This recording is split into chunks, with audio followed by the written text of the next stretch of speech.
जी नाज़रीन, असीं हिन वक़्तु मौजूदु आहियूं मुबारकपुर लॻोट शेर मोहम्मद खोखर में, जितां जा ॻोठाणा SHO मुबारकपुर अब्दुल वहाब पिताफ़ी ऐं उन जे ख़ासि माण्हू अली मदद महतम जे ख़िलाफ़ु एहतिजाजी मुज़ाहिरो करे रहिया आहिनि। हुननि सिंध TV सां ॻाल्हाईंदे चयो त साईं उन्हनि जो वाठो आहे जेको असां खां 10,000 वठंदो आहे, उहा अधु चटी अली मदद खाईंदो आहे, महतम अधु SHO खाईंदो आहे।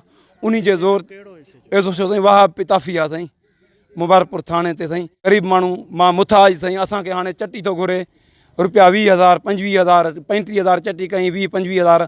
हाणे साईं असां ग़रीब साईं, मां मुथाज माण्हू काॾों वञा साईं। 30-35,000 सॼे पाड़े मां पिनी साईं ॿारनि खां पैसा वठी करे मां हुनजी चटी पूरी कराई कई आहे।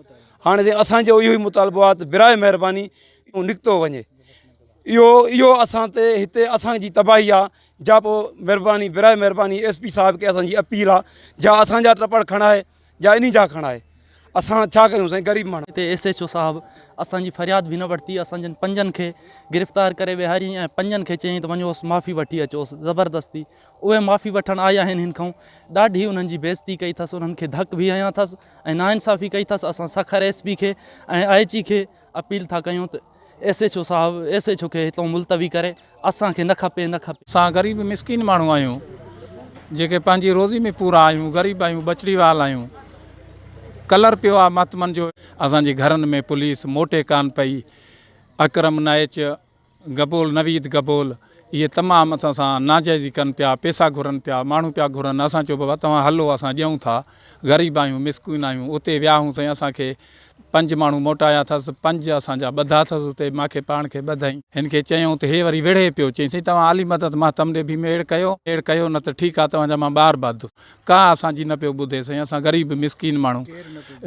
SHO साईं अब्दुल वहाब पिताफ़ी, अकरम नाइच। असांजो मसइलो आयो त असांखे SP साहिब जी असांखे का मदद खपे, हिननि खे कढे हिते। असांखे इहे नथा खपनि। हिते ग़रीब मिसकिन माण्हू आहियूं। को अशराफ़ माण्हू ॾिए जेको असांजी इज़त करे, पंहिंजी इज़त ठाहे। उहे पीरसन माण्हू या कुराड़ा, उन्हनि खे चई तव्हां वञो वडरे ॾे या अली मदद महतम ॾे मेड़ खणी वञो। उहे अचनि पिया थाणे ते। SHO खे चई बाबा असांखे कुटिया। उते अली मदद महतम मौजूदु वेठो SHO सां। अली मदद सर महतम आहे, अली मदद महतम आहे। SHO उन्हनि जो वाठो आहे सर, उन्हनि जो विहायल आहे। ॾंडे ते ज़ोर ते बसि उन मंथरियूं रखंदो आहे, अॻु में रिमांड रखंदो आहे त तव्हां पैसा अली मदद महतम ॻाल्हाईंदो आहे। SHO जेको मोकिलींदो आहे माण्हू, अली मदद महतम ॾे पैसा जे लाइ मोकिलींदो आहे। पोइ उहो पीरसन माण्हू पुॻा, उन्हनि खे ग़लति लफ़्ज़ अली मदद महतम बि कढिया ऐं SHO बि कढिया। उन्हनि खे ग़लति लफ़्ज़ कढियईं, तव्हां हलो, तव्हां कूड़ा हो, ठाठिया हो। असांजी फ़रियाद बि न वरितईं। असांखे चए पियो रुपया 35,000 ॾियो, तव्हांजा माण्हू छॾींदुमि। हाणे 35,000 किरोना लॻी पई आहे, महीनो थी वियो आहे। असां सर घरनि में लॉकडाउन बंदि पिया आहियूं। असांखे बच्चा पालणु मुश्किल थी वियो आहे। असां पंहिंजो पेट पालियूं, रोज़गार कयूं, या 35,000 काॾों वञूं त SHO को ॾियूं। असांजो मुतालबो आहे असां सां इंसाफ़ करियो। ख़ुदा रा SP साहिब खे अपील आहे, सिंध मुराद अली शाह खे अपील आहे, ख़ुदा जे वास्ते असां सां इंसाफ़ कयो। असां ग़रीब आहियूं सर।